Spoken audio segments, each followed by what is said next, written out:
Today our goal is to help you with some resources that will better support you and your employees. The Drugs Don't Work program allows employers to offer a comprehensive program of evaluation, treatment, counseling, and support for employees and their families by way of employee assistance programs and rehabilitation services. Chemical dependency can dramatically affect employees' ability to contribute to a company's success. In economic terms, an addiction can lead to drop in productivity, reduced product quality, increased absenteeism, and higher healthcare costs. In human terms, an addiction can lead to failed marriages, broken homes, severe emotional problems, and even death. Depending on the nature of an individual's work, public safety can also be jeopardized if the person is a police officer, or a fire person, or a doctor, or a bus driver, perhaps. Peaceway Counseling and Mediation Services values the importance of providing information on recognizing, preventing, and treating addiction in the workplace to employers and to supervisors. The most valuable resources of any company, whether it's large or small, is its people. Without healthy, productive, capable employees, no business can remain competitive or profitable. Staff, and we will allow you to ask questions and they will provide answers for you. If you would raise your hand and I will bring you the mic so that they can be sure to hear your question, and then we will allow them to go in no particular order, okay? All right? So I don't know who would like to start first.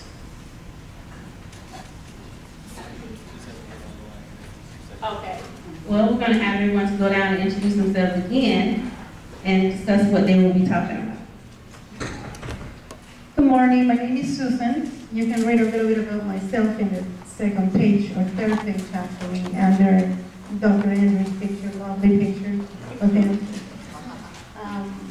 I will be discussing the cost of drug abuse in the drug place. Thank you. Good morning, I'm Jeana Beeland with CJB Industries. CJB Industries is a local contract chemical manufacturing company. We have about 90 employees, and we are 18 years old, and we have 2 locations. We make agricultural products like herbicides, insecticides, fungicides. So I'll be talking to you from an HR perspective on random drug testing in the workplace and why we do that. Good morning, my name is Terrell Andrews with Peaceway Counseling and Mediation and Peaceway DDW Seminar Program Director. I'm here. I'll be talking with you about substance treatment and rehabilitation. Good morning, I'm Stephen Cooper with Occupational Physical Medicine Clinic. Like I said, drug testing is on the rise, and that's what we're going to talk about, especially about random drug testing. Drug-free workplace requires pre-employment, but beyond that, not much is done. So we're going to talk about random drug testing and maybe even some different types of drug testing, urine, things like that. Is Dr. Bhavesh Patel. I will be talking mainly about treatment options, which include usually people may have some secondary issues, including depression, anxiety symptoms, and which can be treated and help them to prevent relapse. So we'll be open for the next questioners. I can call you at any time, which is not true. Please don't call your family members at any time during this field, because we actually work at work. When we get home, we usually like to just be normal human beings who scream and yell and make mistakes with everybody else, right? So this family member called me saying, well, my house is a mess, pretty much everybody's screaming at each other, my husband is very stressed out, blah, blah, blah, blah, blah, blah. So I had the chance to sit down with the husband, and I asked him what was going on. So he was telling me that there was a lot of stress going on at work, and he was bringing his stress, again, from work to home. And I was telling you, again, it's a mistake, don't do this. It will affect your family in different ways. So, talking a little bit about more, he was pretty much asking the family to understand where he was coming from, but he wasn't really communicating what was going on. So when he finally got the chance to open up and communicate, he said, well, I'm not meeting my deadlines. And he works for a big company. In fact, he's in agriculture, what you were saying. He was saying, I'm not meeting my deadlines, my productivity is going down. My boss is upset about this whole thing, the situation. I don't know what I'm going to do because this is going to affect my salary. If I don't do something about this, my salary, obviously, being the main person in the house who brings the money for the family, is going to, have consequences for the whole family. And my family doesn't understand that. But again, he wasn't communicating the idea. So when somebody asks for understanding, I like to get a little bit more detail about what happened so he will feel that he was at least being heard. So he finally said, well, 3 of my truck drivers are not in the company anymore. One of them is in jail for a DUI, and he has not gone because this is not his first one. The second one, he's not showing up to work. Yesterday was Monday morning, and he usually has this pattern of repeating not showing up on Monday morning. The other co-workers are telling me that it's because he has been drinking and using drugs over the weekend, and he's doing this on a regular basis. He's a good employee though, from Tuesday to Friday when he's at work. The problem is when the weekend comes around and Monday morning comes around and he's never there. And then the third one, I was so frustrated last night because I had to pretty much ask him to leave because he was driving a trucker, which is a company car, on the company job site, intoxicated. He was drinking. So, as you can see, drugs and alcohol affect in different ways, in ways that we don't even think about. It was affecting, in this case, the productivity, the deadline, the stress, and it was obviously creating a problem because in the position that he is, he has to think about other things such as, okay, what are we going to do, insurance-wise? How is this going to affect the insurance in terms of, are we going to raise the prices? Is this going to affect in some way? Should I report? Should I know? Yes, of course, he talked to the human resources people, and it gets complicated. The point that I was trying to make is that when you think about drugs and alcohol, don't think about only a one-way street. It's going to affect yourself. No, it's going to affect so much more than just one person. It's going to affect the job, it's going to affect the family, and therefore it's going to affect the job again. And it's not going to only affect one people's job, it's going to affect more than one. It's going to include your supervisors, your co-workers, and different people around. Not only including the cost of what it costs to have a drug clean place. We're talking about random urine screening tests, and we're talking about different things, but I wanted to keep that in mind. The numbers, you had already seen them in the paper, so I don't know if I'm going to go over the numbers. But the most important thing is that I want you to keep an open mind when we talk about the cost. Okay, I want you to keep in mind that it doesn't only affect the one person, which is one of the statements that we also get a lot in treatment. We do substance abuse treatment on a regular basis, and they think because they're drinking, they're not affecting anybody else. Well, that's a lie. I want you to keep an open mind about it. Any questions, please?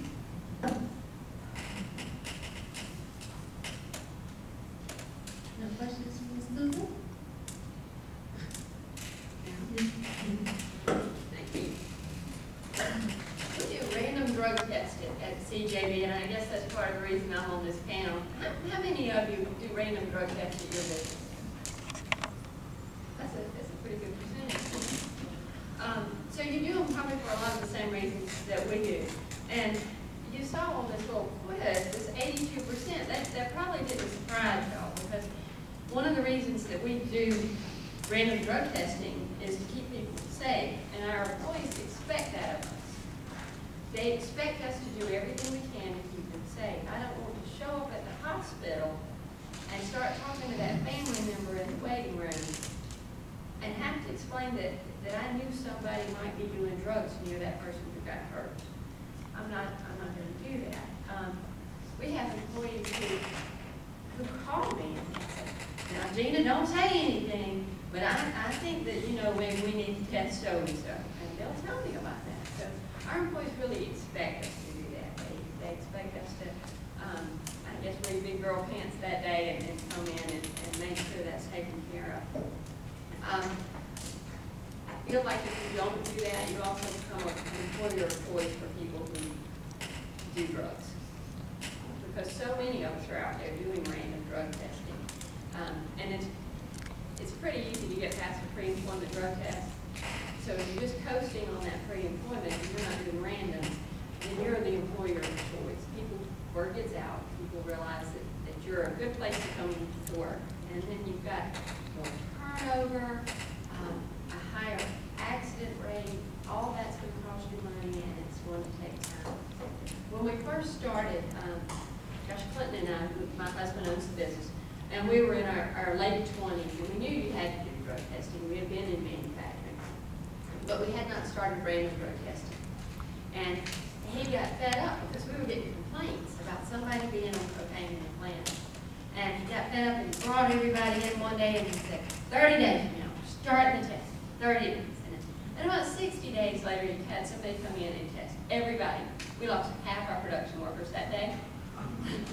We don't do it that way anymore. We don't. There's several different ways of doing things, and now we rely on Stephen Cooper to come in, and that's given us a lot more structure. Because he'll call me once a quarter and he'll say, it's about that time, and we'll set up a date. And he takes care of everything. He has a list of our employees, and he will tell, when we show up, I find out who we're going to be testing that day.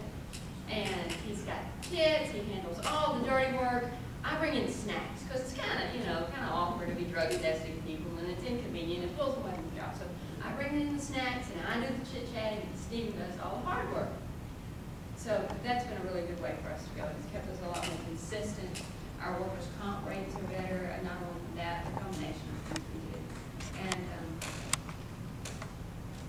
I guess that's really it. Did you get any questions from an employer perspective? What's an estimate of what a manufacturing company with about 100 employees might save on workers' comp? I know it varies, of course. This year, with that 7% discount, we're saving $6,300. So that's worth that pays more than what Stephen costs to come in and do the testing. But I think that's just probably a small fraction. That's what you can easily identify. Because if your workers' comp rates are going up, when we first, you have to be big enough for 3 years for you to be assigned an ECCI rating. And when we were first assigned that rating, it was like 2. So those of you who know workers' comp know that's twice as high as it should be. So your rates for workers' comp are based off that. We're at 1.02 now from drug testing and a combination of a lot of other things we do. And so that's saving us a lot more money for our care. Plus your turnover is low too. Are you testing for alcohol as well as drugs? We're only testing for alcohol for cause. Yeah, if the supervisor thinks there's something wrong, we test it for cause. Stephen can explain why too. Do you want to jump into that part? Oh, I'm sorry.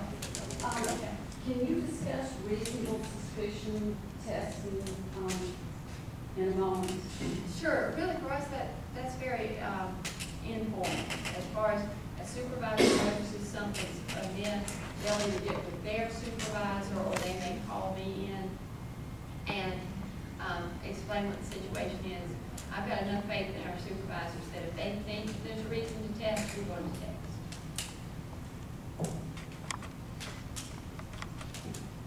Anybody else? If you have an accident on the job, is there a mandatory drug screen afterwards? Yes.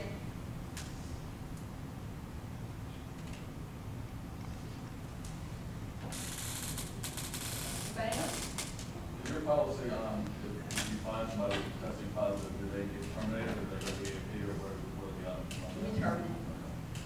I've had probably 2 employees come to me over the last 18 years that have wanted counseling, that have called or needed counseling, and we got them help. But I think most people are making the choice to do what they want to do on the weekends. You don't quite disagree with that. That's pretty really cold hard. Don't be why I'm like,